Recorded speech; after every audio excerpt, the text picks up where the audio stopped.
live. What's up, guys? Hello, DJ. What's up, man? Have you left the chat? Hopefully you'll come back. Steak Sauce, what's up, man? Yeah, this is a live commentary for Halloween 2, arguably the second or third best Halloween film in the franchise. I think most people have decided that Halloween 78 is the best film in the franchise. But I think, you know, in terms of people are pretty much split on the second best. Most people go for 2 or 4. I don't hate the film. I would put it third after Halloween 4. Yeah, I do like 4, but 2 just got that early 80s look about it that I really enjoy. So yeah, I'd put 2 ahead of 4, but I'd definitely go 1, 2, 4, then probably 3. Even though 3 isn't like, you know, anything to do with Michael Myers. I love 3 so much. Whether I'll do part 3 next week, I don't know. I might do. I don't know if to just go off on a random one and start taking, you know, suggestions from, you know, subscribers. But see if anyone jumps in the chat. Maybe just chat to you for a minute. I could have put something on Facebook.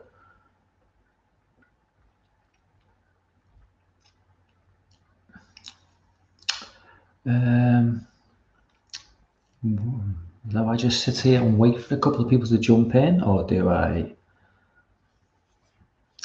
DJ, oh, sorry, DJ is now in the chat. Okay, yeah, DJ, I'm good, man. How's it going? Hopefully you took some solace from my words of advice last night about online trolls. Just don't let them get to you. I noticed that last night I thought the previous week the chat was buzzing. It was going off. It was great. And Apollo's in chat. Apollo, what's up, man? Nice to see you on board. Yeah, last night the chat was, you guys were in the chat, great stuff. But I was like, you know, the previous week I thought, oh, do an hour stream before Piz, and it might be, you know, a good, you know, it might be a good idea. And the chat was great. The chat last night it wasn't what it was the previous week, but I didn't realize Jamie was streaming on her channel. I didn't even know she was doing a Twin Peaks chat. But I think she was getting a bit of, I mean, talking, you're saying, DJ, about, you know, online trolls. I think Jamie was getting a bit of hassle online on a live stream last night, from what I could make out. But, you know, it affects everyone at some point. You know, as soon as you know, at the minute with my channel, because it's so small, you know, but I mean, Jamie's, even though she's only got a couple of hundred subscribers already, it's, you know, you put your head above the parapet and there's always someone ready to just try and lop your head off, and you've just got to roll with it and you've just got to deal with it.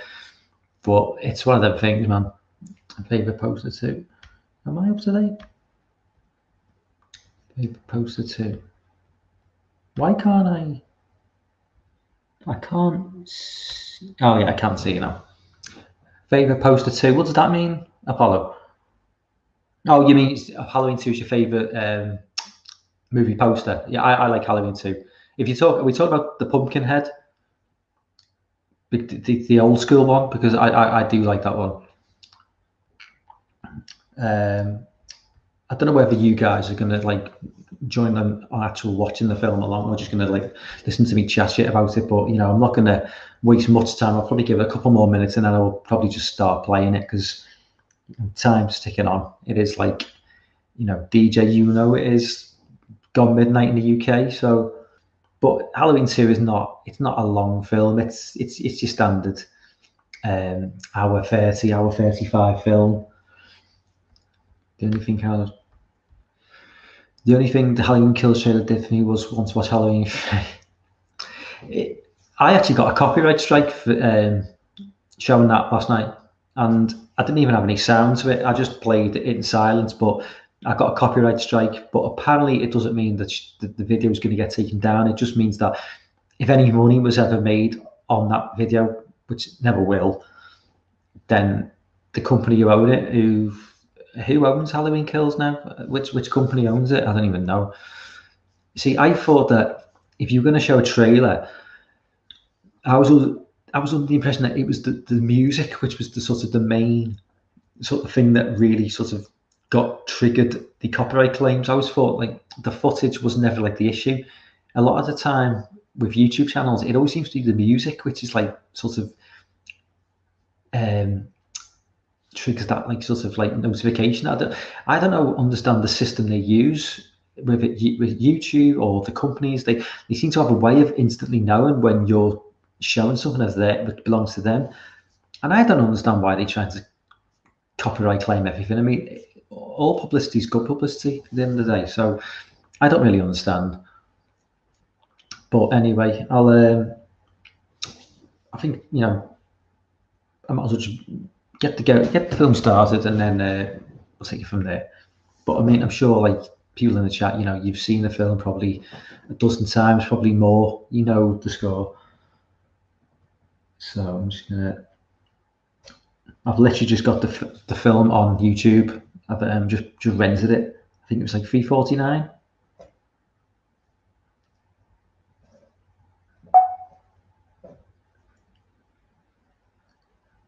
Yeah, I do own a DVD, but I can't find it anywhere.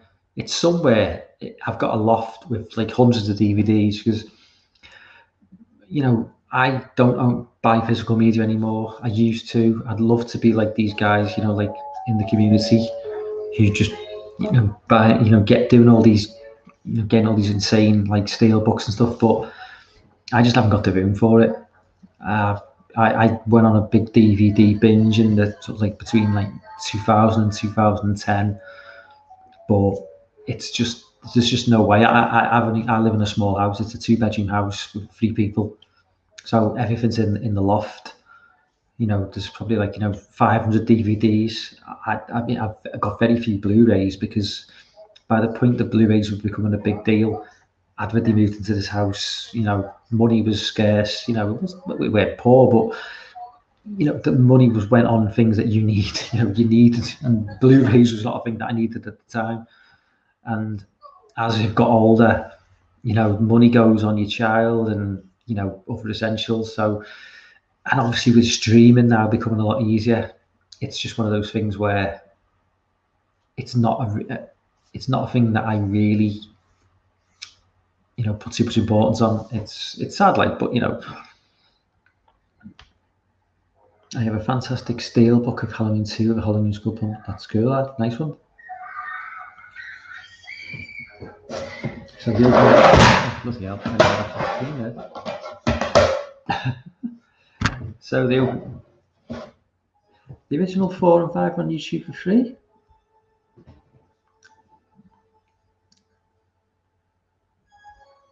I didn't know that, AJ. Is that in one upload, or is that like multiple uploads? Because sometimes you get these, you can get an entire film and it'll be multiple uploads. It'll be like 10. But I mean, I was thought, I wonder how long that's been up for, because a film like that, you'd think that would get pulled pretty quickly.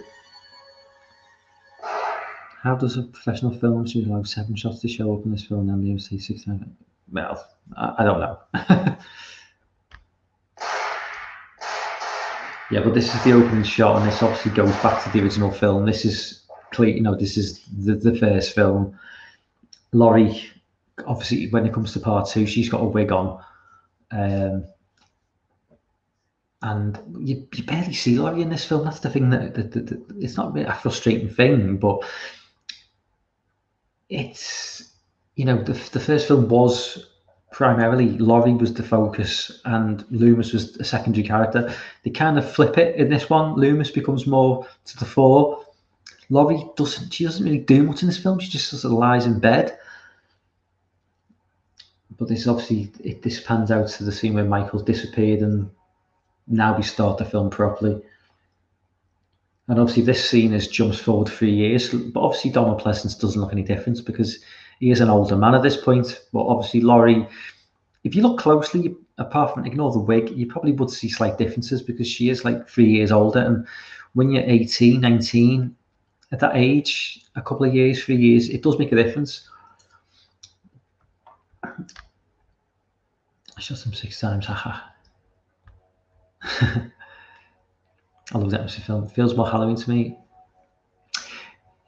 Well, I don't think it feels any more Halloween than the first one, or well, certainly not any less.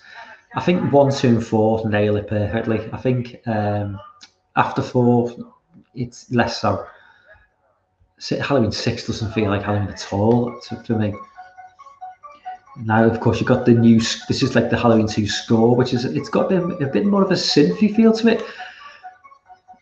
This actually feels like more of a John Carpenter score than his score for the first film. Now, did John Carpenter do the score for this? He must have done the score for this film. But the way that synth sound, it sounds more Carpenter than the 78, where it's just a piano. I notice Jamie Lee Curtis has top billing in this film over Pleasance. Well, in terms of she's slightly above him. Whereas I think in the first film, Donald Pleasance takes top billing. By this point, Jamie Lee Curtis has obviously become a much bigger star. Donald Pleasance has probably started to fade slightly.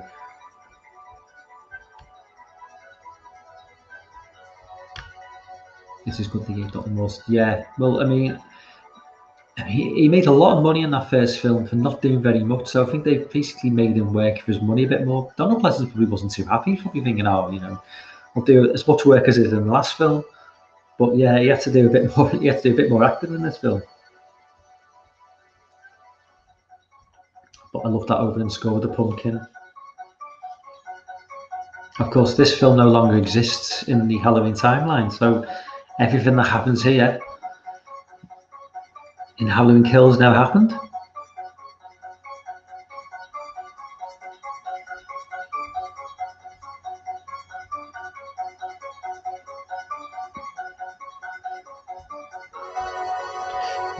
This is where at the beginning, like Michael goes on a bit of a rampage. Now I think he kills an elderly couple, and this is where he kind of goes off the script of the original film. You know, he doesn't really. His character changes in this film. He becomes more. You know, obviously, when this film came out, obviously, Friday the 13th had dropped a year previously. You'd had a lot of slasher films dropping in 80 and 81, all due to Halloween, and the studio bosses wanted a bigger kill count. And you can only get a bigger kill count by making Michael kill more people. And it does go against his, you know, his character, because his character in the first film, like I say, he does kill people who he has a direct or indirect interaction with. In this film, he actively seeks out people just to kill for no reason, and it does become more of a Friday the 13th film, or more of a generic slasher film. I still love the film, but it does. You can see the influence it's created from other slasher films. Explains me how Michael burns up, gets shot in the eyes, disappears in the come back and can see finally to, well, it's Hollywood logic, isn't it? They thought we can make money off this, so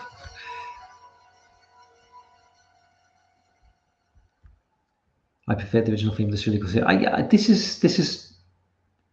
I don't understand. What is there a reason why they didn't use the original score for this film? Because the original score is so iconic, and I'm assuming John Carpenter did the score for this as well. So why did they ask him to do a new score? Because John Carpenter did do the score for this film. I'm sure I am right in saying that, aren't I? But yeah, I do like the score, but I still prefer just the simple piano. There's something a little bit more chilling about it.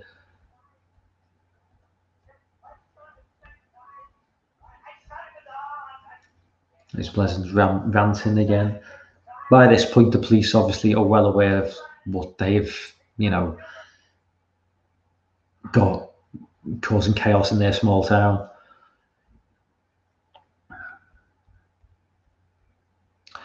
Oh no, I would say the majority of it takes place still on Halloween night, if you look at the point where he kills Annie, there is still kids trick-or-treating. Now, these are young kids, so, and it goes dark early. I mean, end of October in Illinois, it would go dark very early, I'm assuming. So it's like, in England, it goes dark at like 5 o'clock. So I'm assuming it's similar there. So I would suggest that most of the killings take place sort of between 9 and 12 in Halloween 2. I mean, the fact that people are still up watching TV suggests to me, you know, the scene now with the elderly couple. I mean, she's got her pajamas on, so like a nightgown. So I'm guessing it's probably, you know, around about 10 p.m. But maybe during the sort of final scenes, it's probably, yeah, it probably is November the 1st. And obviously this is the famous Night of the Living Dead scene. Coming to get you, Barbara.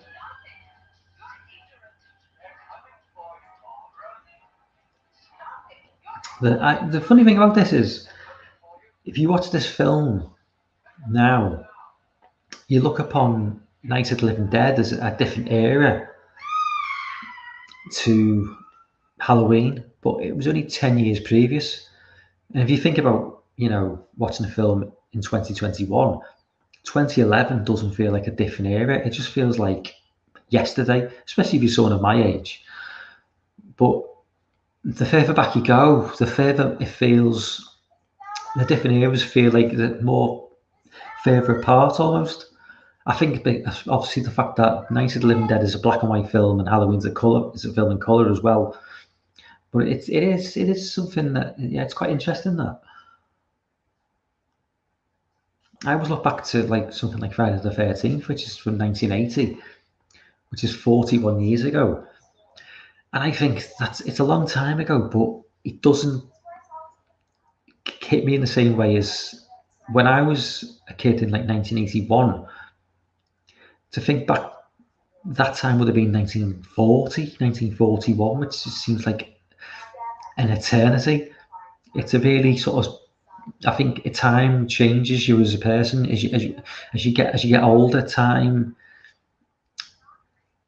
it's hard to explain it. If you know anyone who's sort of like similar age, anyone who's any age in this community, as you get older, time seems to move more quick. So something that happened 30 years ago doesn't seem as long ago. But if you're a 10-year-old and someone explained to you something happened 30 years previously, you think that is just like basically, you know, going back to the Stone Age. It's a funny one. Do you think Michael kills the kids and Halloween kills to get? So the Silver Shamrock, so yeah, apparently the Silver Shamrock, that's canon now. That is something that is canon in the new franchise. I did briefly read an article about it, but I need to look more into that. Apologies, to be honest with you. Do you think we could get the stream chat attached to Halloween Kills? Possibly. I mean, the Halloween Kills trailer was attached to Fast and Furious 9, so possibly. I mean, if you look at Scream, since coming out in January 2022, we're going to start getting that. But Halloween Kills is mid-October, so I think we'll probably get a teaser. Something that briefly I just missed then. Michael, when he kills the elderly lady, and I've actually missed the kill, but you see his eyes, and he has like a slightly demented look to him. And again, that's something that you don't see in the first film. It's almost like makes him a bit, it's like less mysterious in this film. Like his eyes, you know, there's emotion in the eyes, which, you know, I don't really think of Michael and emotion. He looks angry in that shot, and I don't see Michael as being angry. I just see him as being just this totally emotionless killer. For the latter half of the original Halloween, no trick-or-treaters ever visited the house of Annie Laurie or Basie. Is this weird? It could be. you know, if you did a deep dive on Halloween, you'd probably find all sorts of crazy stuff. It's like when people do deep dives on The Shining. Now, I'm not saying that there's going to be anything to the level of The Shining on Halloween, but you probably would start seeing stuff. Some of it may be genuine that Carpenter put in, and some of it is probably just what, you know, people online have just overthought. But, you know, it's definitely a good point.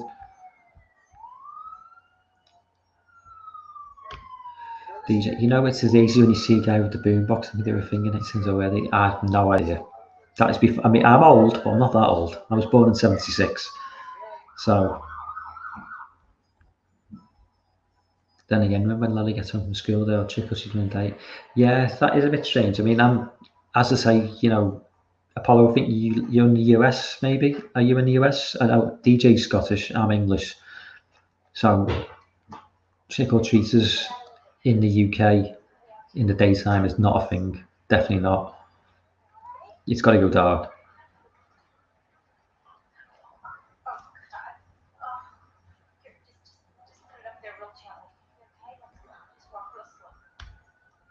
I was on about my mental constitution sister teams and writing the I think that was for effect. I think it was the scene where Laurie's moving around the room and bodies, you know, the body comes from the closet. I think that was just, I don't think there was any rhyme or reason for Michael doing that. I think that was just for cinematic effect, to be honest with you. And it told a story, you know, when Loomis arrives at the graveyard. This is Laurie just getting taken into the hospital now with these two complete jackass nurses about to enter the most empty hospital in America with an escaped lunatic on the prowl. A hospital with virtually no staff and a room full of newborn babies.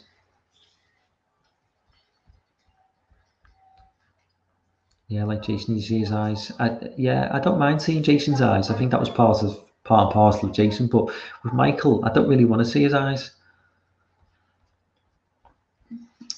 If Michael's pure evil, why isn't he killing? Well, for starters, the obvious, it would never fly in a cinematic release. And he's a bit more mysterious than that, I think.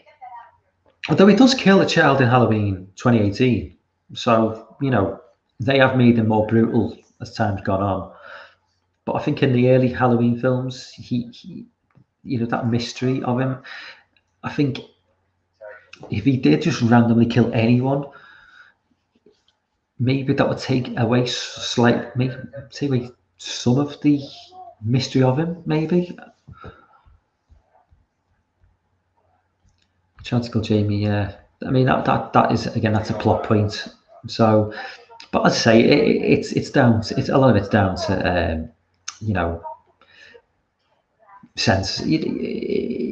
There's no way any film getting a release in the cinema would have a mass maniac just murdering children and babies. That would be insane. Laurie's just getting her injection without any anaesthetic by the looks of it. It's a great hospital, this.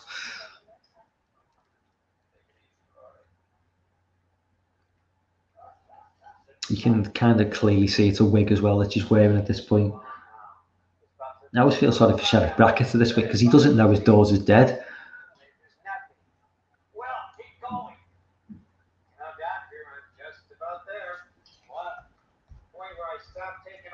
How would you feel the Halloween ends? Well, that could be a good plot twist. But you see what you mean? Why didn't he kill the babies? They couldn't get me. Yeah, I mean, John Carpenter's not above killing kids. If anybody's seen Assault on Precinct 13, one of the most shocking deaths I've seen in any Carpenter film is where they just gun down the young girl in the middle of the street. I mean, I think that's probably the most shocking scene in any Carpenter film.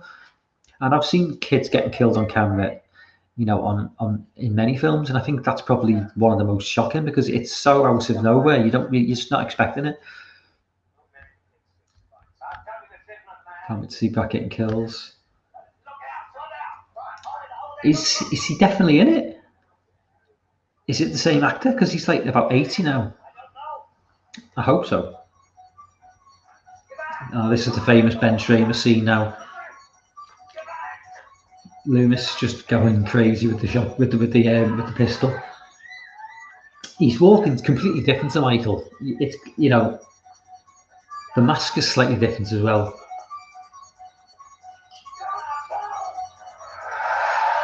But the explosion is just insane, and it's like a police car hits a van and it just blows up. It's so over the top.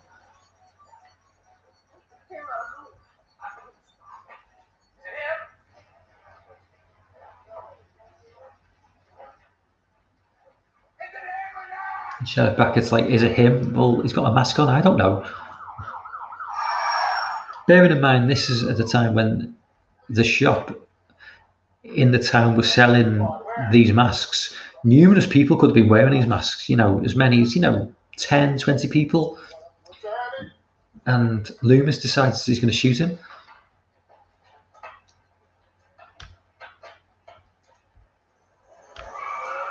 Oh, cool. They are really going old school with this one then. That's Dick Warlock. That him in the car. As in Michael, so he actually drove the car.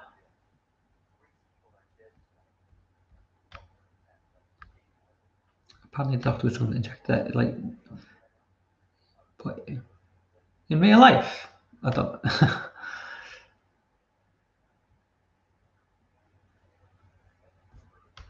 Again, just empty corridors, completely empty corridors.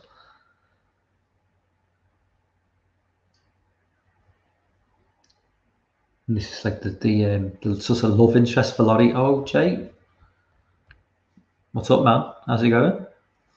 You've been missed in the streams, mate.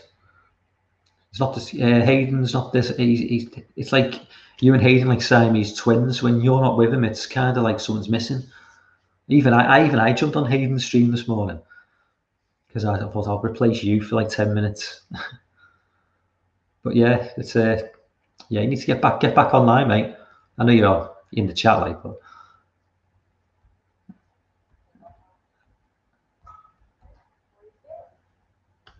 are you sure Part 3 is Halloween playing on TV in Part 3?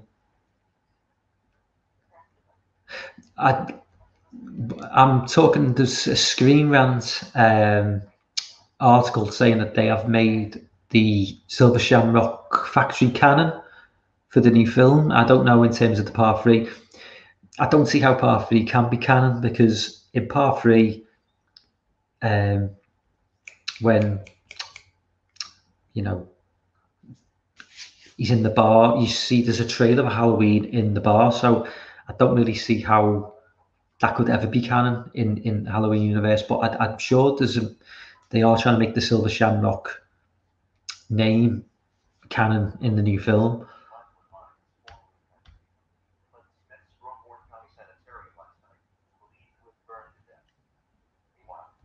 And now the camera crew outside the house. See, there's multiple people here now. Film crews, the police must be en masse. You got multiple bodies, but nobody makes their way to the hospital. Really? Why aren't the police en masse in the hospital?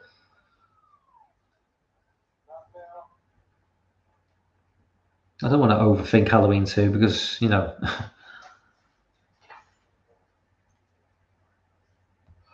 the dentist is from Jaws 2. Oh, cool. I never knew that.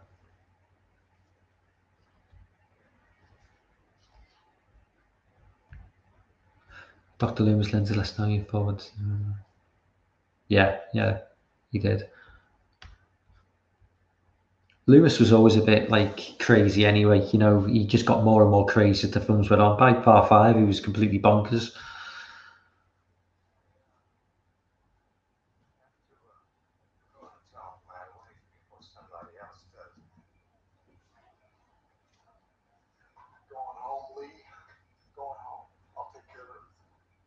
Sheriff Brackett's just been told that his daughter's been killed. Yeah, you're right. Now, is there anything else that we can Your eyes, Apollo. Oh, nice. So you're actually watching along, Apollo. burning up in that car? And a lot of other kids are going to be slumped tonight. He's dead.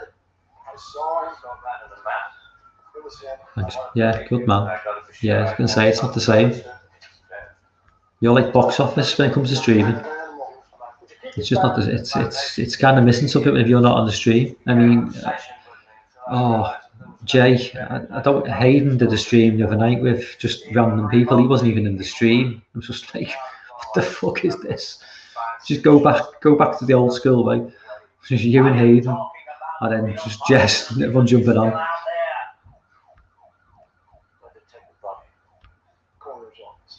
Get a dentist to meet me there in half an hour.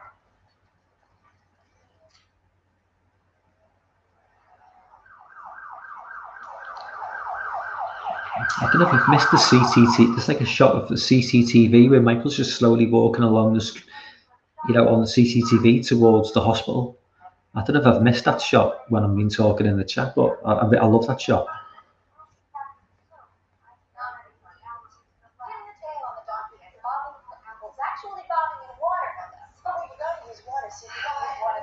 Another Halloween party as long as I live, especially not at Stevie Max's house. And of course, now I'm going to be late. Oh, you got to drive me home first. Oh, Darcy, I don't have time. This is like kind of like Annie and Linda in part 2, like just the two girls just chatting nonsense. It's 5 minutes to your house, another 5 minutes back to the hospital. Mrs. Downs is going to kill me. You promised me.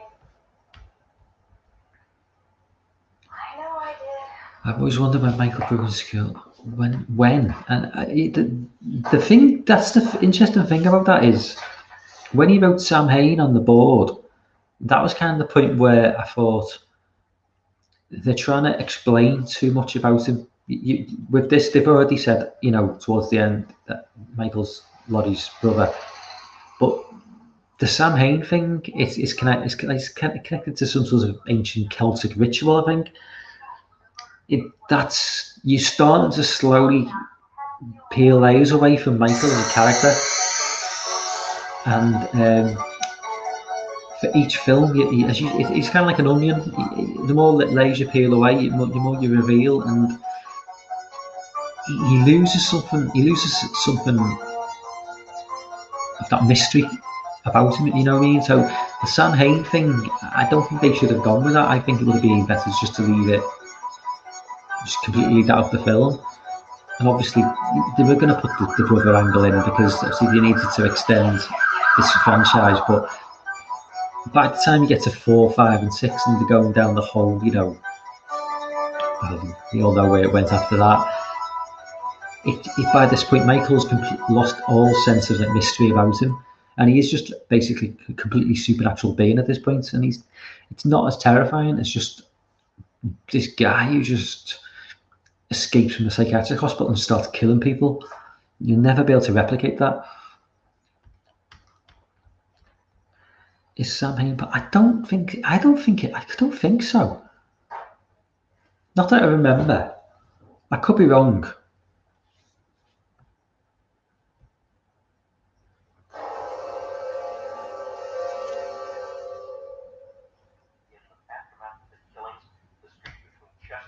I've got to say though, I haven't looked at them. I do love his mask in part 2. It's very close to part 1. It's probably actually on par. I might have to change my mind about that and put it at joint number 1.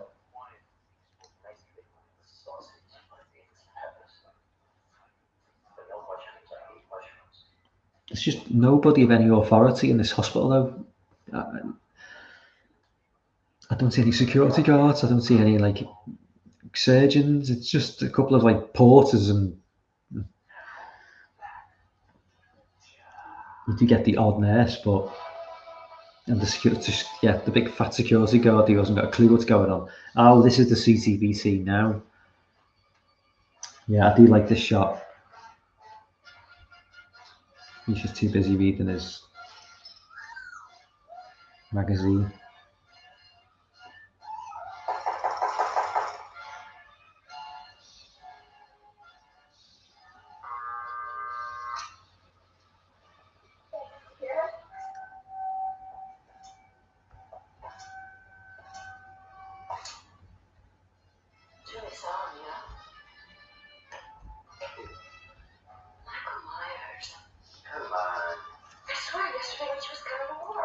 So they're talking about Michael Myers now. So clearly these three characters, they grew up in Haddonfield. They're aware of who he is, and it's like almost like his legend.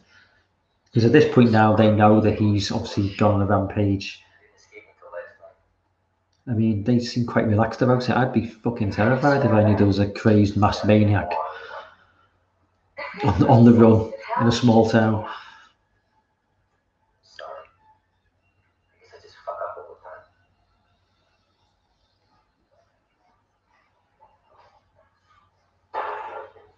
I'm not quite sure why there's Halloween decorations in a hospital. Is that an American thing? Because I don't think we'd have Halloween decorations in an English hospital. Maybe, I don't know, maybe we would, but... Yeah, no, I've got to get on the ward. Hi, Jamie.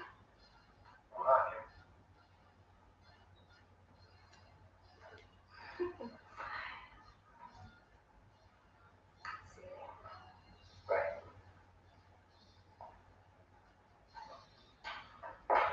Amazing grace, come sit on my face. Don't make me cry. I need your pie. But why don't you just shut up? You always get the horny dickhead. You get the nice guy and you get the horny dickhead. Then you're going to Mark pull out of it. All right, so what do you want me to do? Look, Jimmy, rule number one, never get involved with a patient. Nurses, that's another story. But patients, it's no good. It never works out. Where you going, college boy? I'm telling you, listen to old bud.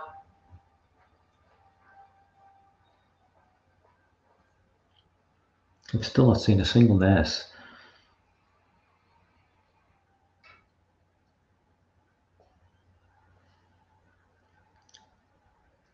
I know it's like, you know, trying to keep a sense on like reality, but you know,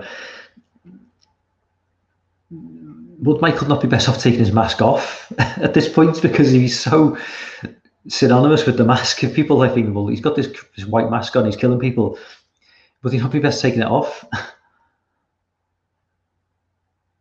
Oh, we finally got a nurse.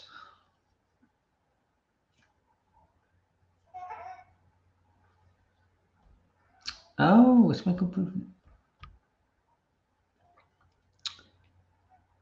Oh, right. So was he the elder son in Jaws, in the Jaws films? Because the younger son dies in Jaws Revenge, doesn't he? And the older son then gets revenge. Doesn't it? In the previous show, does the night at Linda from the shape bother you? What do you mean, DJ? Bother you?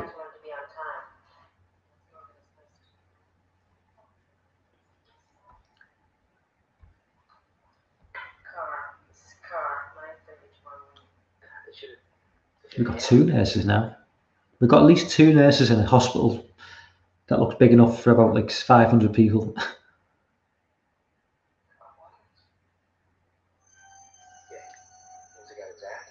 As I say, we're almost like, you know, half an hour in, and Laurie's done absolutely nothing in this film. She was attacked and she's just lying in bed. She doesn't really do much in this film.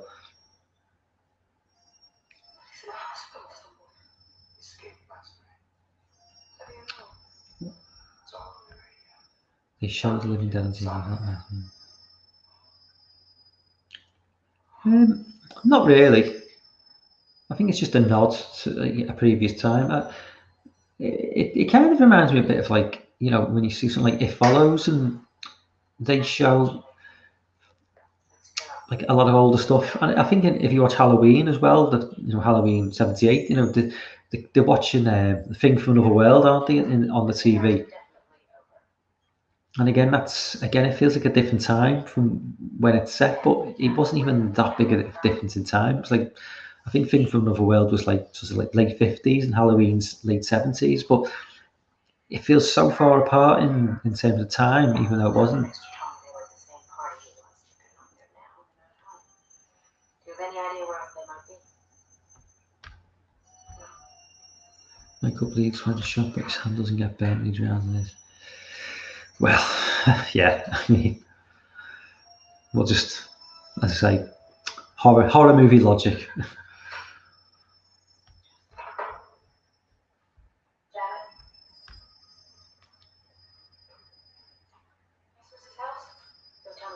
I mean, by the end of part 6, as it's all part of the same universe in the original, you know, films, he's so fucked up, Michael. How can he even walk? Nice Living Dead being some news. It has. I'm not actually a massive fan of Night of the Living Dead, Jay.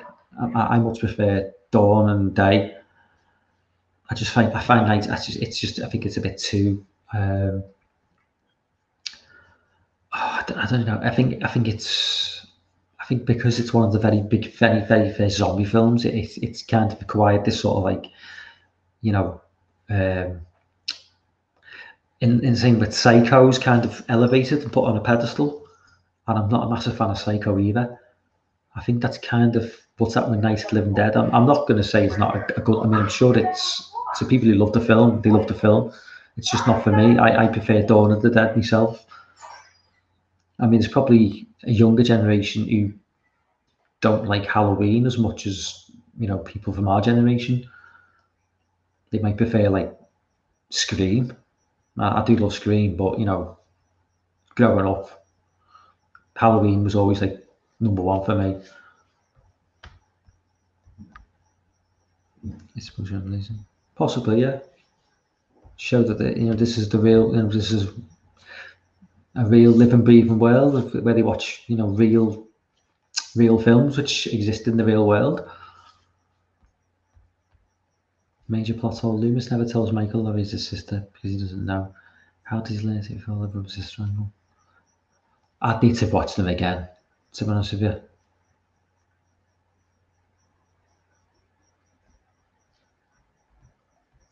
Yeah. Oh, of course. Yeah. Night of the Living Dead is in public domain, isn't it? Yeah. So anybody can stream it. Anything. Never get any strikes. And then like, oh, hello, Jess. I've been so used to reading Apollo's and DJ's comments. Someone new pops up, and I'm just like, sort of just. I'm in a robot mode now. Nice to see you on board, Jess. If anyone wants to jump on, we are about 35 minutes in. The big fat security guards are about to get offed, basically.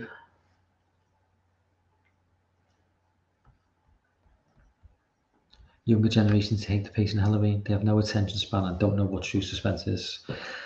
I mean, I don't even think the pacing in Halloween is bad. It's good storytelling. I mean, it's like, if you look at a film like Jaws, I mean, would the younger generation not appreciate Jaws? I mean, the first hour and 10 minutes or so is just leading up to them going out to sea. It's just a fucking, I mean, I don't understand. I mean, Halloween 2 does get to the point quicker, but it's not as good a film as Halloween 1.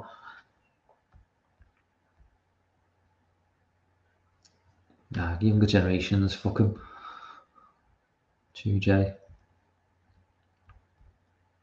Both Jason and Killer Cop haven't part 2 of their films. I don't remember the Jason killing a cop with a hammer. I need to rewatch Friday Part 2. It's been a long time since I've seen Friday Part 2. I do love Friday Part 2. I love that Jason, you know, just running around with a sack on his head. He's just the most human Jason by far.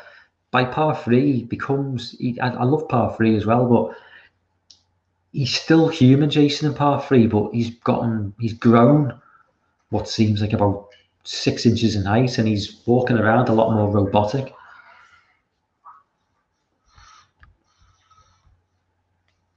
Virgin is my favourite. If anyone that has patience to this one. I still love it. I still love Part 2. It's any slasher film from the early 80s, I'm pretty much on board, but I mean, if you think this has got pacing issues, watch some of the other like lesser known slashers from the early 80s. I mean, Graduation Day, Happy Birthday to Me. Jesus, these films are regarded as like decent films. The pacing is way off. I'm not saying the bad films, but the pacing is really, really slow on them. Or what's Final Exam? Final Exam is the most generic slasher film ever made. I actually quite like it, but I mean, you're talking like 50 minutes till the first kill, and very little happens in the first 50 minutes. And the fat security guard is still alive, but he is about to get it any second. Who thinks Tommy Doyle lives in Killing Kills? It depends what he's going to do in the film. I mean, he's clearly too young to be a love interest for Laurie. It'd be a bit weird, wouldn't it? If I know they're older now, that'd still be a bit weird. He could be a love interest for Judy Greer, but I've got a feeling that she's going to get killed in this film. So I don't really know what part he's going to play. But I think he'll be around for the last film. I don't think they bring him in and then kill him off in one film. I think he's probably going to be in the next one. But I know that the script is out there for Kills, and I hope it doesn't get Michael's just being off. Sorry, Michael's just killed. The security guard with a hammer. But I know the script is out there for Kills. I don't want to see it. I know it didn't get spoiled for me, but if it does, that's just the internet. But I do think, Judy Greer. I mean, Judy Greer's character is called Karen. So, yeah, if she's called Karen, she's obviously a racist white woman. So she needs to be killed. It's difficult. Even the guns are charged. Look here. This is where they're doing the post-mortem on Ben Schraman. They do and analyse his teeth.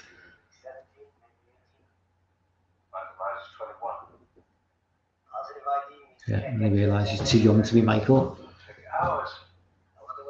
And Loomis has basically got someone's death on his hands, because without Loomis putting a gun at him, he would still be alive. Everybody goes back out. Just close it up. I want a suite from Chestnut south of the bypass. When the screen skips to it, on the internet. That was. I mean, the duration between the time between Scream 1 and Scream 2 was so short anyway. It was like it was insane. It was like 12 months. So by the time the film leaked, it probably would have been coming out in cinemas pretty much straight away anyway. So few people had the internet in '97 that it probably wouldn't have made that much of a difference anyway. It would have just been, a small group of people who were even aware of it. I mean, I didn't get the internet until 2002, and that was dial-up. Dial-up connection was just pointless anyway. And now they're all trashing Michael Myers' house. Does anybody know who? Have you seen the TV edit film? I've seen the TV edit of Halloween 1, but not this one. The TV edit of Halloween 1 is actually pretty good. You've got a really creepy looking Michael. He's about 11 years old, like just sitting in a chair, like looking up into the distance, and it's a really effective shot.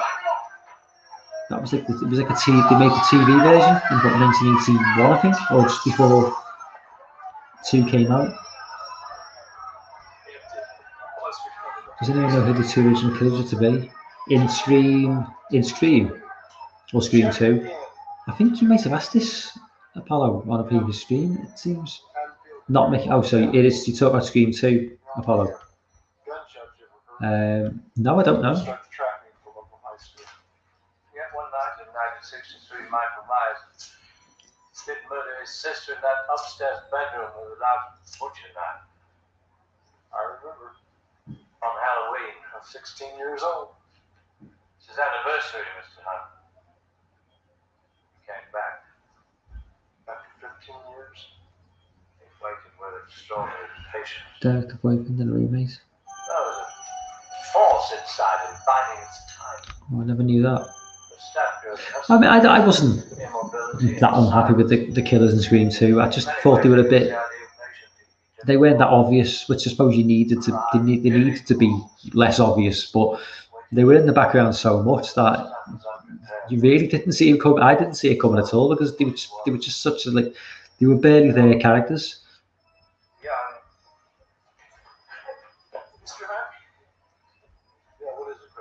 I'll See worry what about that. famous fact Jimmy Isn't lives. home yet. Yeah, they left the party at 10.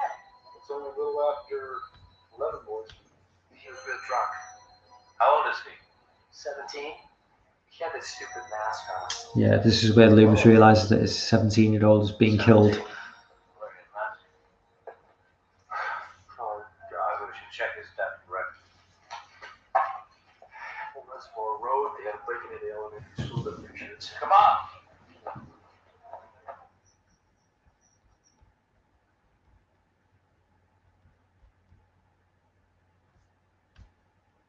We should be getting to the hot tub scene soon. Michael's done literally nothing so far in this film, apart from killing the old couple. You know, he's been in the hospital and he's killed the security guard, but we get very few POV shots up to this point.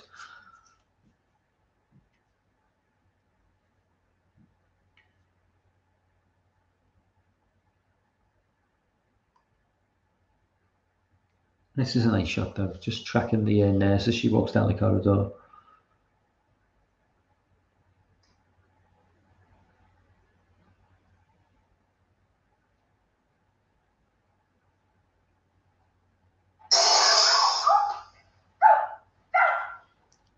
Cheap jump scare.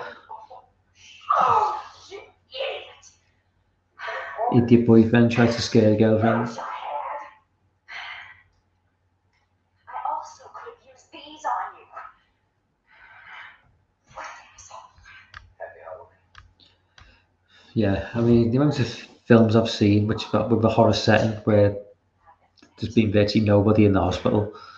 Oh, There's actually a fair, if anybody's seen a slasher film called X-Ray from like 81, I think it's called Hospital Massacre. It's also called known as Hospital Massacre. That's actually a fairly busy hospital, and they managed to pull it off with like numerous kills. But it's actually a decent slasher film. I think Visiting Hours as well, which I've never seen, which I need to see. That's another hospital-based slasher film Everybody's all with worried Michael now. Ironside. This Michael Which Myers. I can't believe I haven't seen that film.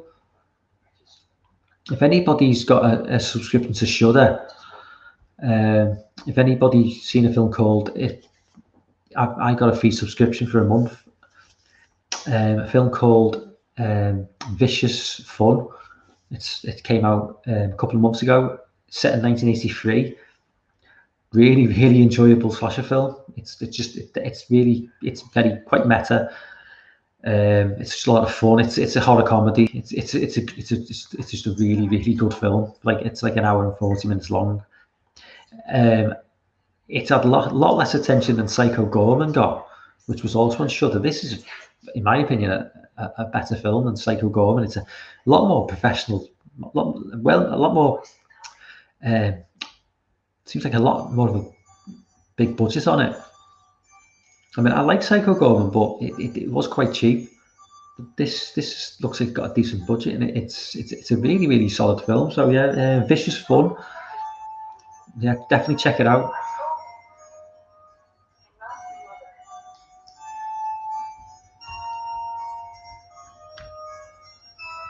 Yeah. With Michael Ironside, DJ. Yeah, it's. I've not seen it. I do need to see that film. Oh, and they briefly show. Oh, hang on a minute. Right, hang on. I'm a bit confused now. Am I watching on YouTube a different version of Halloween 2 than the one that I've got on DVD? Because I've just briefly seen a shot of Michael as an 11-year-old, which is from the TV movie. So YouTube's showing a slightly different version of Halloween 2 than what I've got on my DVD, because I'm almost certain that the version I've got on my DVD does not show like the 11-year-old Michael Myers. It does say all new on the. So there is obviously a different version of Halloween 2, which I never even knew about. And YouTube are obviously showing that. We're going to the famous hot tub scene now. We get a little bit of nudity.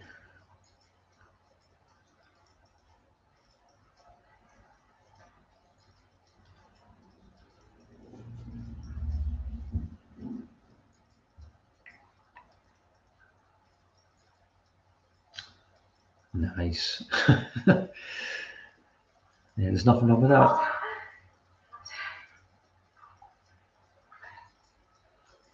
Yeah. Oh, Sean. Sean's watching along. Yes. There's nothing wrong with that. And they are nicer than Linda's as well. I will say that.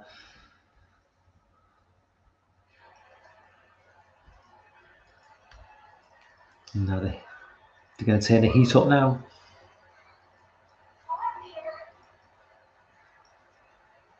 I'm not sure how Michael knows how to turn the heating up on the. Isn't that more a bit more strange than him knowing how to drive a car? He can just walk into a. Now turn the heating up on a hot tub. It's too hot in here now, but let's go check. Call doctor. It can get cold in here. Gotcha.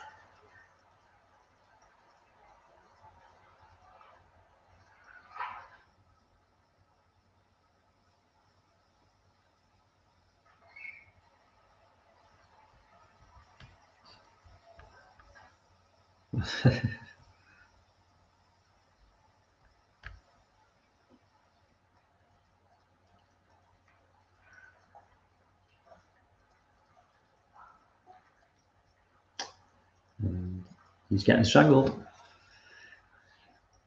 It's a bit like a kind of a flip on the Halloween one where like he gets strangled in Halloween 1. Obviously they just had sex, or they haven't had sex, but they just had sex, Linda and the boyfriend, and she gets strangled.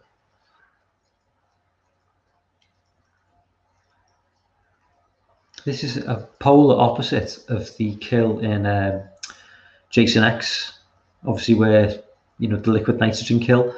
This is just like the polar opposite. This is like forcing someone's head into boiling water.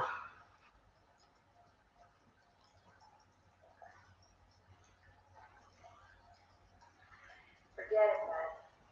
Have to go back to work.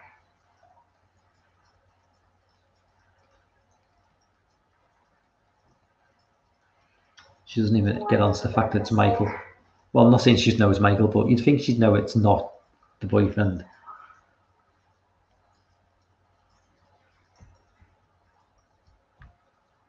Hi, Jamie. Nice to see you in the chat. Just have to get back, that's all. Yeah, I didn't realise you were streaming last night. It's just inevitable at this point. There's so many people streaming all the time that it's just constantly going to be clashing with each other. And then we get the famous face to the hot tub kill. As I say, Michael doesn't feel pain because his hands must be scalding at this point.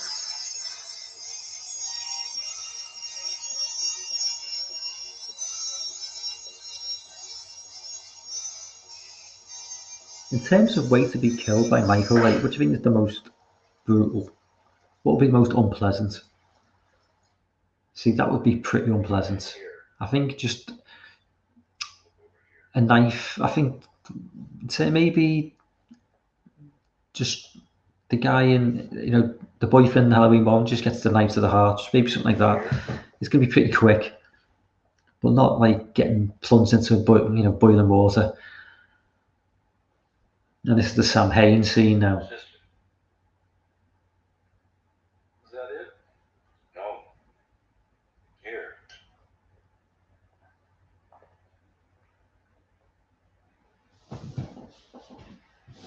What's this? It's gibberish. No. It's a Celtic word. It's weird. Samhain. It means the Lord of the Dead. Yeah, Sam Hain means Lord of the Dead. I say, just explaining too much. Why would Michael do this? October 31st. Dr. Loomis, Yes. I have to talk to you. And this is where it's revealed to Loomis about Jamie being Michael's sister. Private.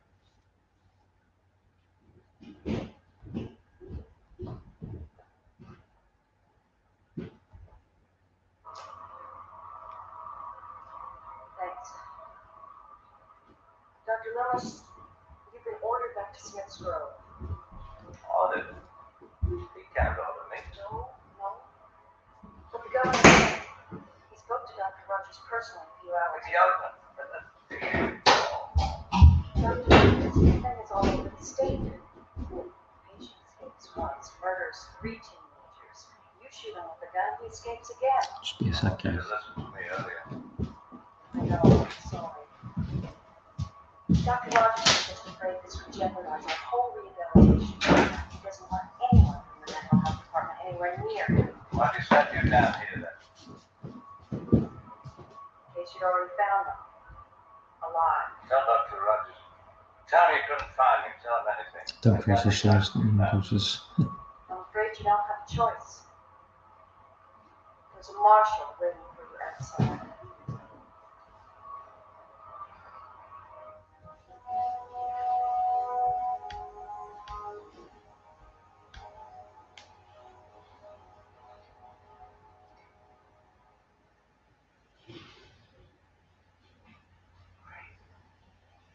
I don't know whether Michael just doesn't know where Laurie is. He's by this point you'd think he would have just had some sort of maybe he's dragging things out, you know, playing games, but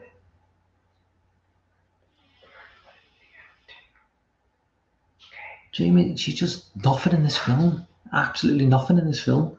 Every time I see this film, I forget how little she does.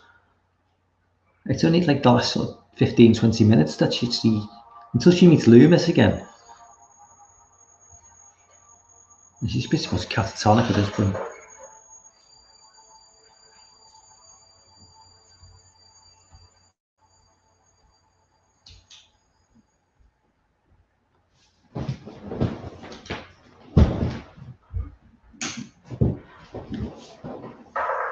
Sorry, PC nearly died on me then. Dr. Mixter!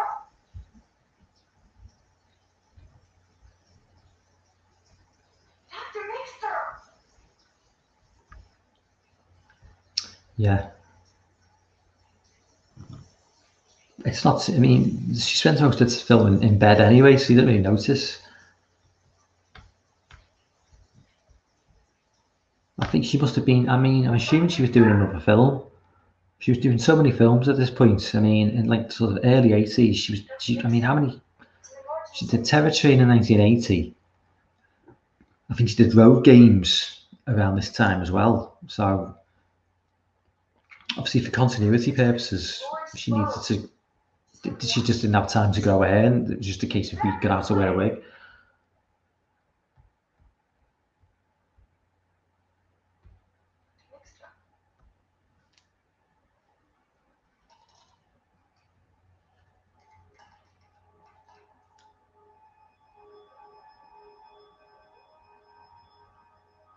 This is a staple of slasher films as well. You get to a point where characters reveal that, you know, characters encounter numerous dead bodies in one shot. And you get a nice little injection into the temple. I'm not entirely sure what Michael injected her with.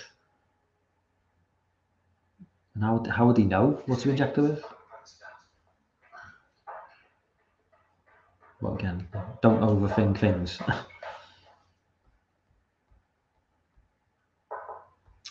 Yeah, well, money talks, Sean. Money talks. Which is why when Halloween ends, 5 years from then, we'll probably get another Halloween reboot, remake, whatever. But, you know, I'll take crappy Halloween films until the end of time rather than no Halloween films.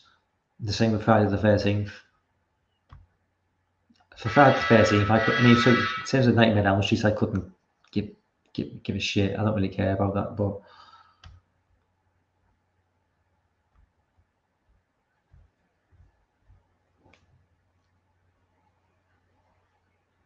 again, as in this film, much as the first film, Loomis and Laurie have very little, you know, time on screen together. It's only they come together at the very end of the film. Like this film does sort of follow that the structure of the first film in that way.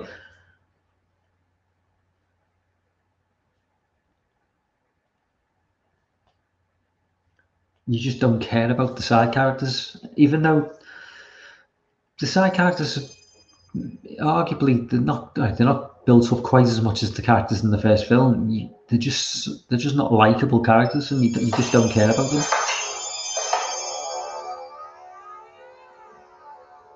This is where Laurie's tricked Michael and just put pillows in bed.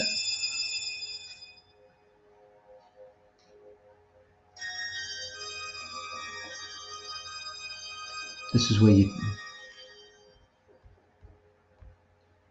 Charms a drink most time like this. Yeah, I think doing a lot of drugs as well. He does walk extremely slow in this film. This is the famous shot with the nurse getting. I use this as the thumbnail for the stream. In a minute, where he just comes up behind her and he lifts her off her feet with. Yeah, you're right, Sean. Iconic kill. That's why I used it as the thumbnail, because it's probably the most iconic shot of the film, I think. Either that or Michael holding hands to his face and to his mask at the end.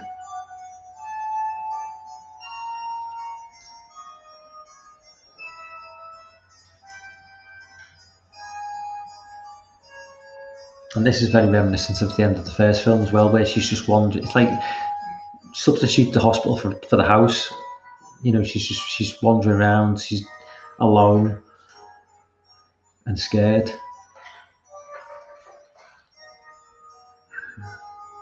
I always wonder how these films would play out now in a modern audience. You know, with smartphones now, a lot of these plot devices wouldn't work.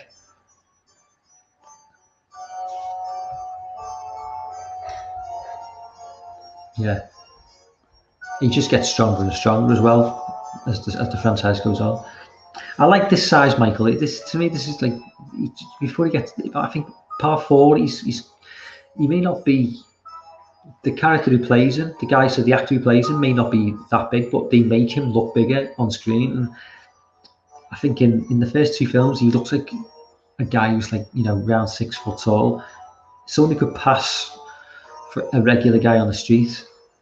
Where as it goes on, we get to like the Rob Zombie films, he's not. He's a monster, literally, of like a 7 foot tall monster. It's ridiculous.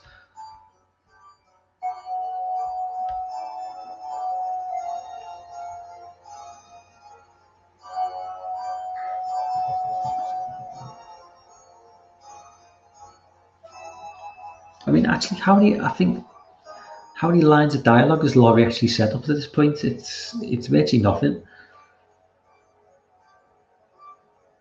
This probably only required 1 day of shooting for Jamie Lee Curtis.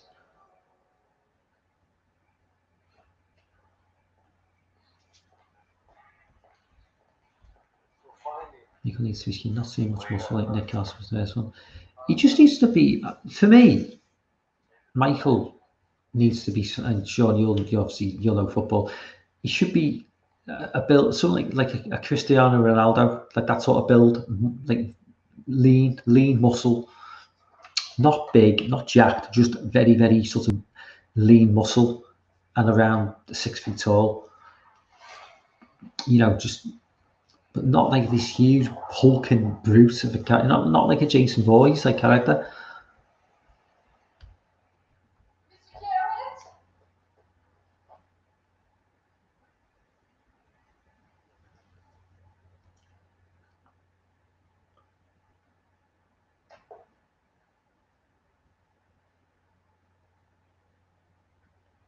Let's get up to the icon. He's walking down the CCTV down the corridor.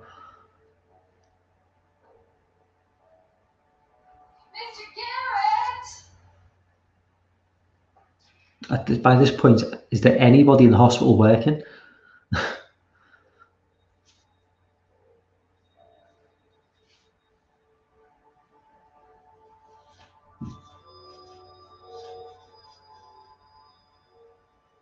a good shot this, because you see on the CCTV, you see her walking in, and you know where he is and which room he's in. Mr. Garrett? Mr. Garrett? Sorry. Listen, I can't find anybody. Bud's gone. Mrs. Allison is gone. You gotta find Lauren. Alright, listen, Yeah, definitely. check this phone again. Alright? And if you don't find anyone, I want you to get in your car and drive out to the sheriff's station and get someone out. Alright? I'll keep looking.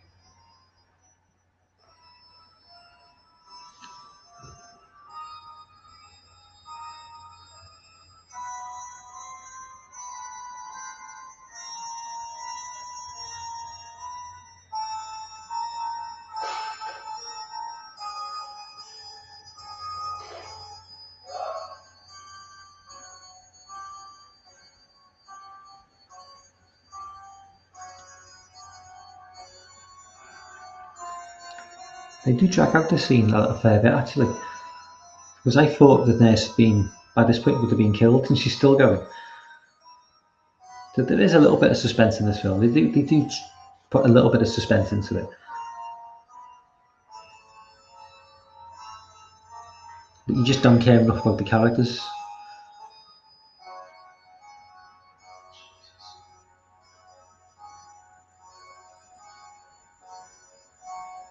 See, this is where you get to the point where they start discovering dead bodies, and you think, well, up until this point, how do they remain hidden?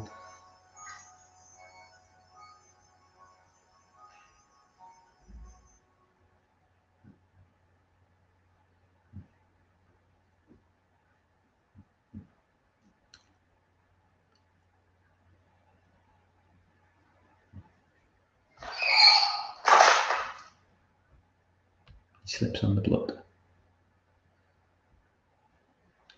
He's not much of a hero in this film, this guy. Other than a patient just on his team. Yeah, so where are all the mothers to the newborn babies? I know, it's crazy. I suppose it was cheaper to film though. You're not paying as much in extras.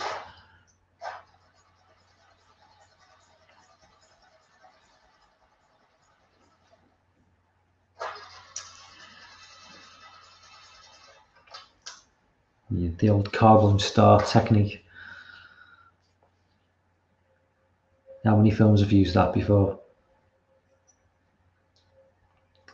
That's another horror movie trope that's going to be, dying out as time goes on, because, look at, how often do you use that trope where the car won't start, or you can't find your keys? Cars now, you just get in, you got a fob, and it just starts by itself. So it's another, smartphones are killing off horror movies in a way, because they're making it less realistic. If everyone's got a smartphone, how would you get yourself in certain situations? Realistically, you're just gonna pull your phone out and get out of that situation. And it's the same with cars. The amount of scenarios in old horror films where you lose your keys, or the car won't start. Cars nowadays are so reliable, and this, you've got the fob. You don't even need the key anyway. So horror films are going to be, all the common tropes are going to sort of start dying out.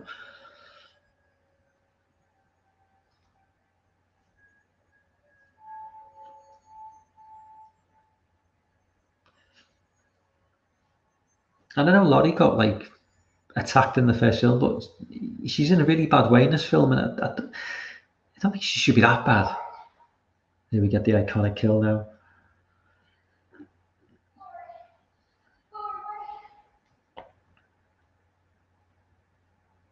Wait, Laurie!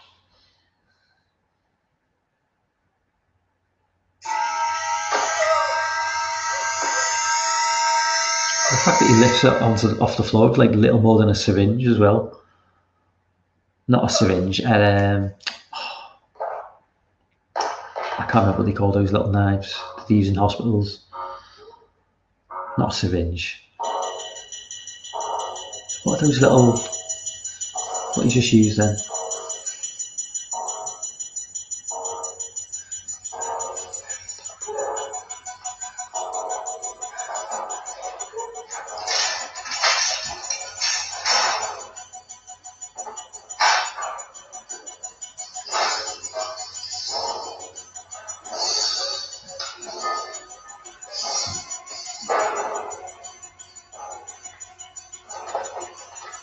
Scalpel. Thank you, Jamie. I couldn't. My mind went blank then. I don't know what I was thinking of syringe for. He killed someone with a syringe before. And finally, Laurie's going to meet Loomis again at the very end of the film.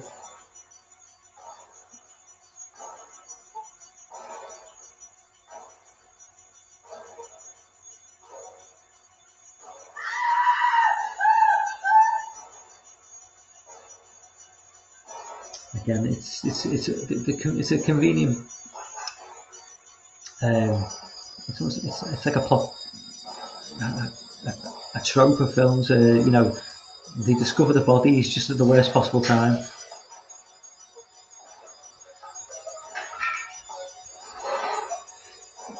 Well, the less said about resurrection, the better.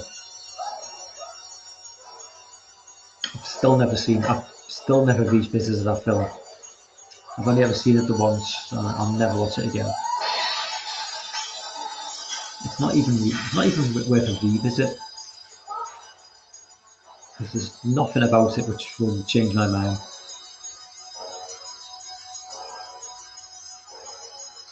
I don't think that Jamie Lee Curtis asked to be killed off in that film.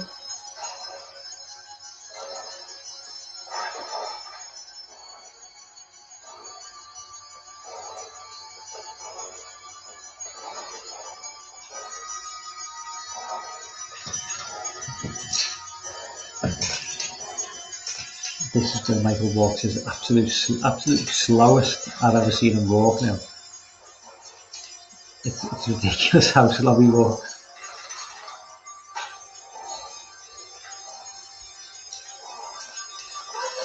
The score for Halloween 3 is fantastic.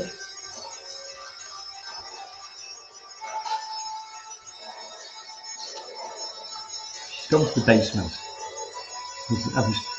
Where else would you go?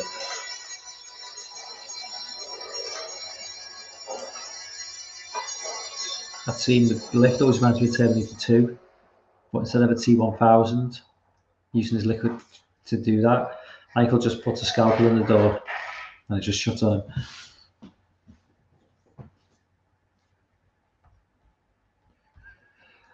I guess when a personality likes messing with it is, well, yeah, you know, each to his own, DJ.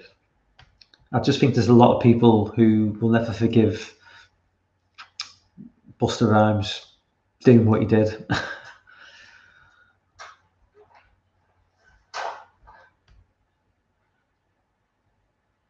But by this point, Michael was just a hollow shell of his previous character, so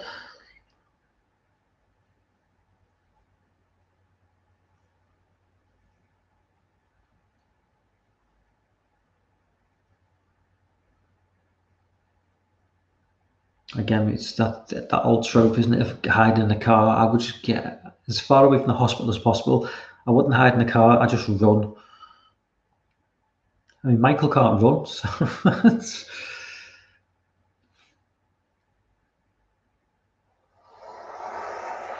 we're back into town now.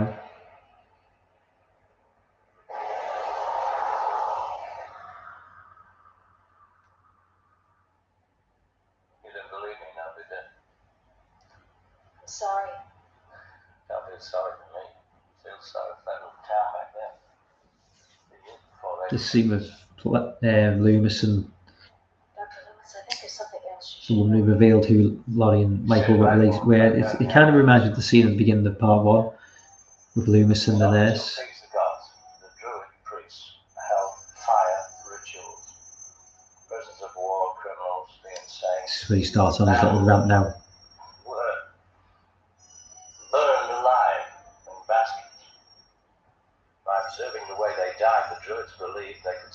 details of the feature. Starts about druids and stuff. See, this is where you start getting into, like, you know, you start just going into too much detail about, not necessarily about Michael, but just stuff that we don't really need to associate with Michael. He should just be what he is, just evil incarnate, who just snapped and went on a killing spree.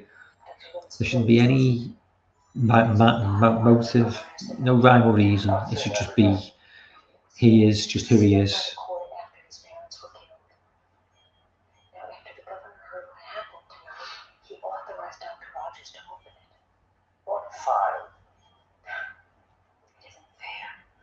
I still do like, I do like the scene when she reveals about Michael being Laurie's brother. That's Strode girl.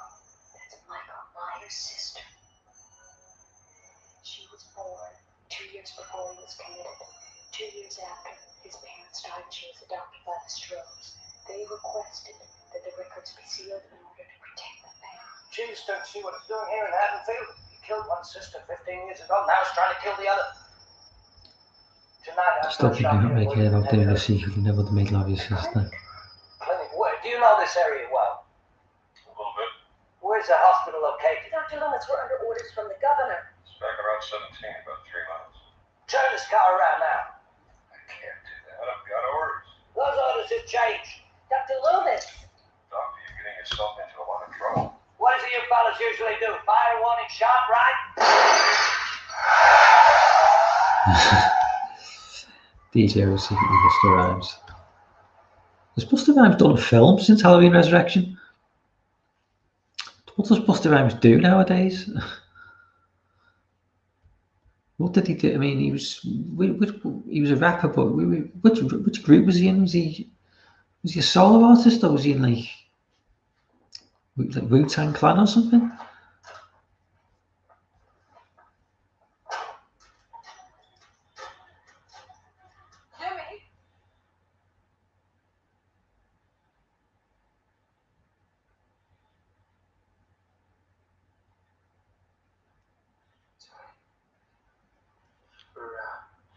Oh, he was, hi.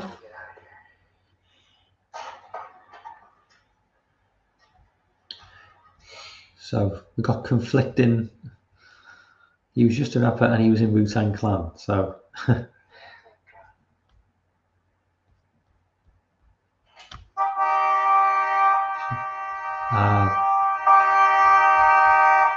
he went solo. So I have not heard of Busta Rhymes for a long time.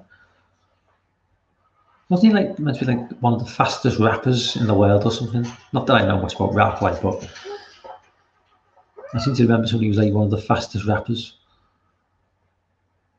I did like Gravel Pit by Wu-Tang Clan, so that was a tune.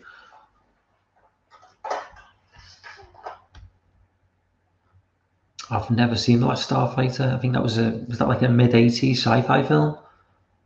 I don't think I've ever seen that film.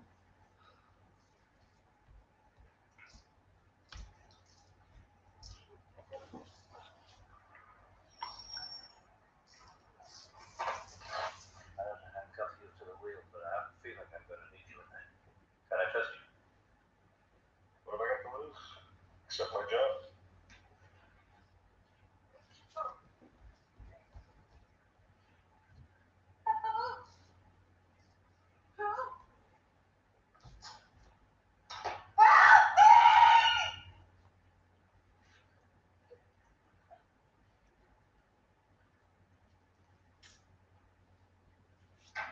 Go check all the rooms down there. Go on. You stay with me and shut up. You wasn't stabbing the castle, Michael? Blimey.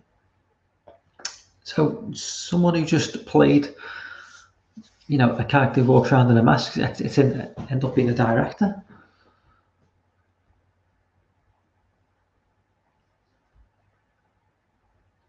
I see that Tony Moran was called out recently because he was apparently bashing Halloween fans and the franchise.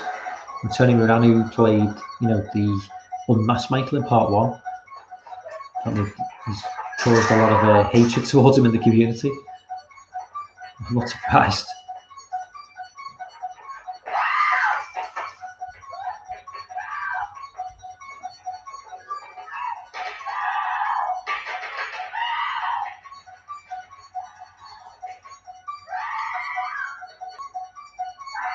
Michael speeds up a little bit there. Actually put a bit of a pace on. At least the camera makes it look that way anyway.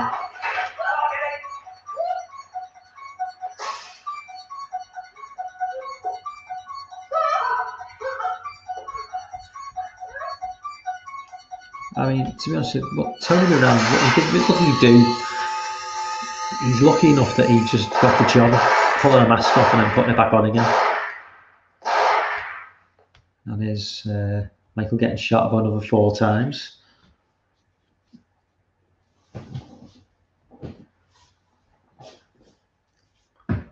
But realistically, he could have had a bulletproof vest on.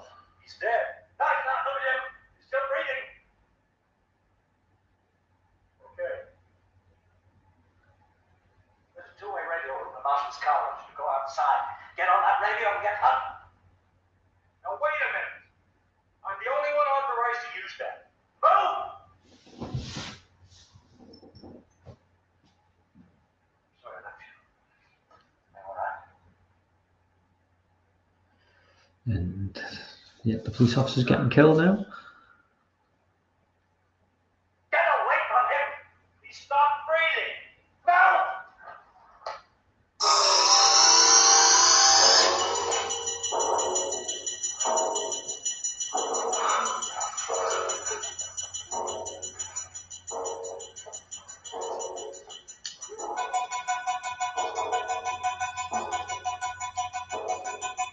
Maybe I do like part 2 Mask more than 1. The more I watch this film,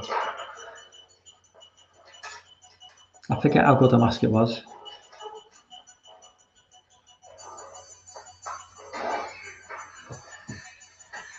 Just build up to the scene now where they start turning all the gas on.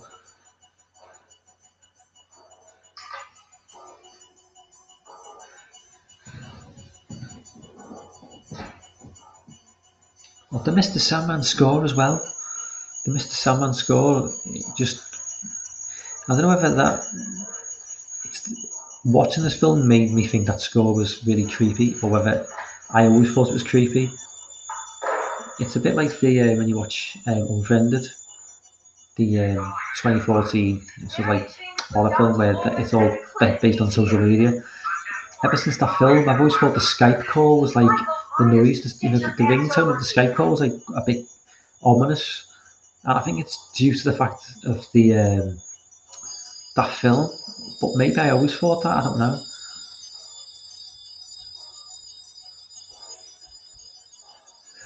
But did they have to make some alterations to it? Because wasn't there an issue with William Shatner's likeness that if they used it again, they would have been sued? So that they took that mask and then they made alterations. Because I know there was an issue with William Shatner maybe threatening to sue them, or like at least the owners of his likeness for Star Trek maybe. Because it was meant to be an old Star Trek mask, wasn't it? That they turned inside out and painted white.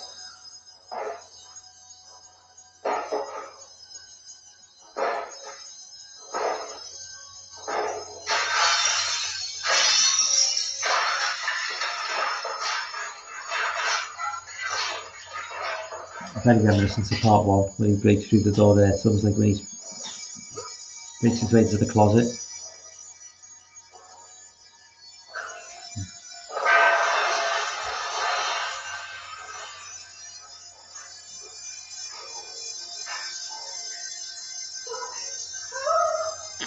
He's walking slower than ever now.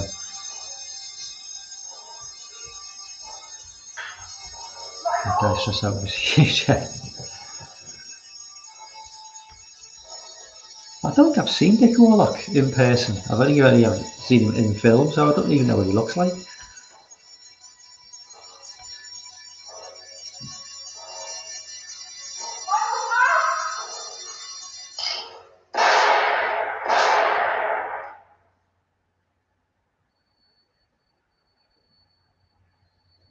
That's like 6 shots and a shot to the head.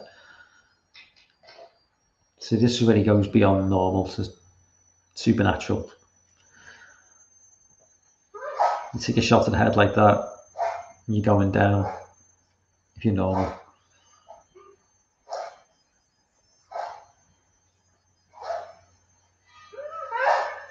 unless it's a bulletproof mask, maybe. And now he's blind. And now he's blind.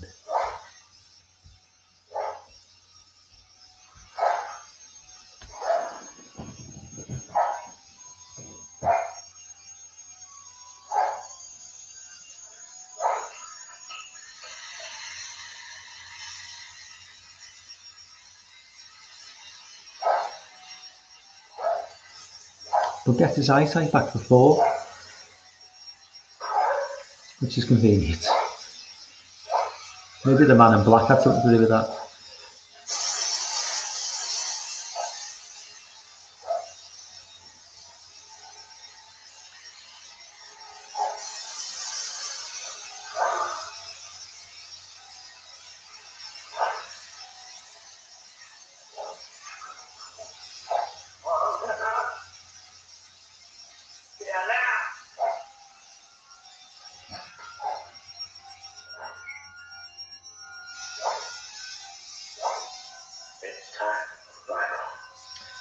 I do like that shot as well.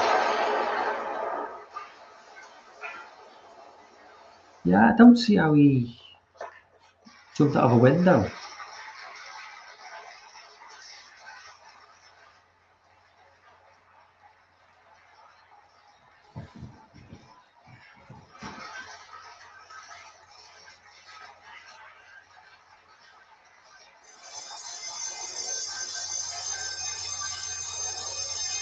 This shot reminds me of The Thing from Another World. Obviously, Carpenter, the Thing remade the film. But if anyone's ever seen the 50s film Thing from Another World, very, very similar shot this. I don't know if Carpenter sort of ripped that off slightly. Not Carpenter, Rick Rosenthal maybe ripped that off.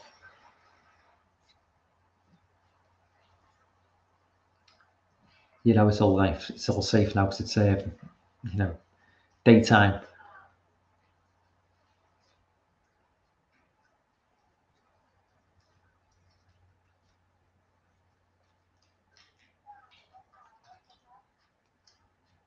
What's the count? 10 so far. 10 murders so far.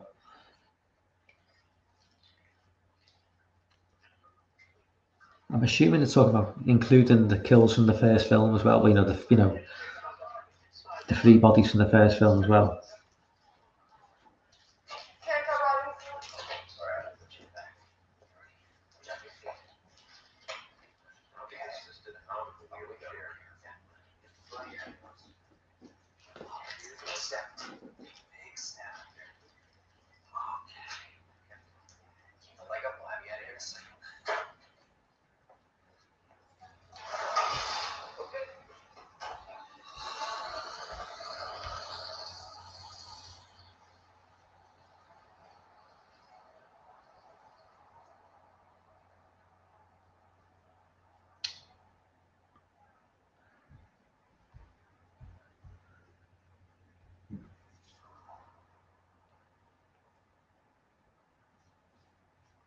Now we just cut to the scene of Laddie getting driven away. Now we get Mr. Sandman again.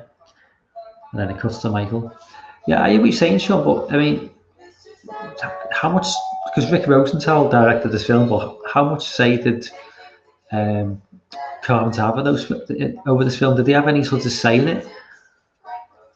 Because obviously Rick Rosenthal directed it. I know John Carpenter, they wanted John Carpenter to direct it, and he sort of washed his hands of it, but I don't know whether he still had some sort of input into the film.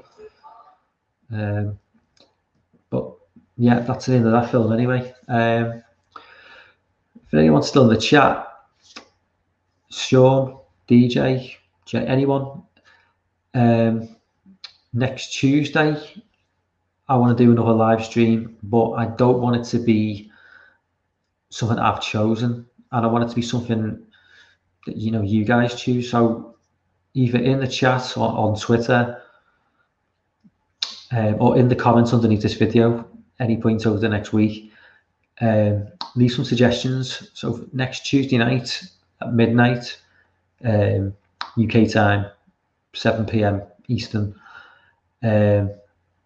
I'll pick a film that you've requested, assuming it's under 1 hour 40, and it's in like that sort of horror sci-fi genre. So think about it. You know, as I say, leave a comment in this video when this goes upload to YouTube, which is as soon as I click out this video, it's going to be on YouTube anyway. So leave a comment there, or you can leave a comment on Twitter. And it'd be good, ideally it'd be something I've never seen before. So it'd be good to like watch a film and react to it live. You know, and if you've watched it along with me and you've seen the film and you watch me react to this film that I've not seen before, that'd be cool.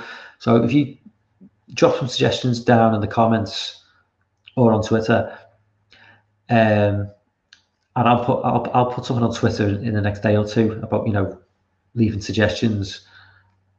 And if I find something I've not seen before, which, you know, it's kind of fits the bill, I'll definitely watch it, and, you know, maybe next Tuesday do a live stream then, because there's a lot of horror films that I really want to see, which I've not seen, and, you know, I'm sure there's stuff you've seen which you really like, and if I've not seen it, you know, I'd love to watch it and like react to it, and, you know, have you guys watch along with me. So give it some thought, you know. But as I say, just leave some comments underneath in the video when it uploads to YouTube or on Twitter, and I'll let you guys know what to choose. But yeah, I want to watch something new. I mean, I like doing these live streams of like old classics, but I mean, I would have loved to have done like a live commentary on something like, you know, I watched this Shudder film called Vicious Fun today. I would have loved to have done a live reaction to that today, like tonight. You know, if I'd never seen it before and one of you guys had recommended it, and it would have been really good just reacting to it on the fly. So anyway, I'm going to wrap things up now. But anyway, thanks to everybody in the chat who turned up.